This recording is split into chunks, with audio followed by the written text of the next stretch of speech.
While most of the U.S. was battling record July heat, some students were seeing world-class research up close in one of the world's coldest places. Here in Greenland, they experienced science in the field, joined researchers measuring methane releases from Arctic lakes, descended into a vast underground ice drilling complex, and learned about a massive radio telescope examining the nature of the upper atmosphere. Along the way, they also experienced the hardships of conducting science in one of the most remote corners of the planet, flying on huge ski-equipped military cargo planes, helping to unload and store essential supplies, and braving intense cold to help maintain sensitive experiments.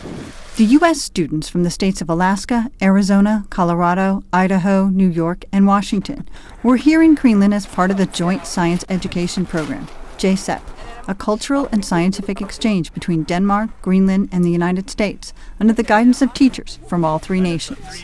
For 2 weeks in Kangerlussuaq, Greenland, the students conducted their own field measurements, where students from USA, Denmark, and Greenland get together to experience science and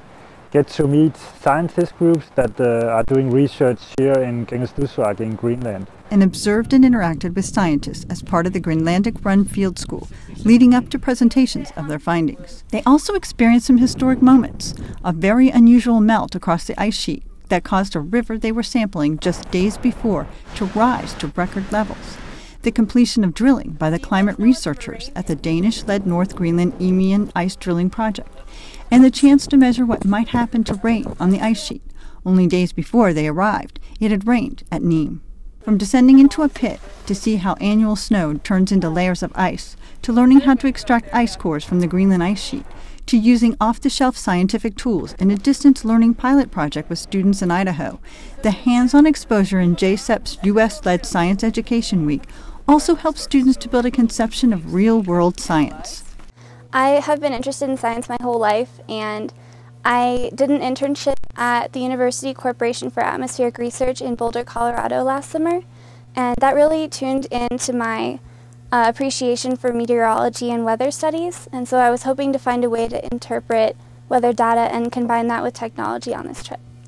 The experience also had its benefits for the researchers who worked with the students. All the students point out their favorite parts of the snow pit wall really allowed me to see it through a fresh perspective again, and they were so excited, and it only helps me to be even more excited about my research.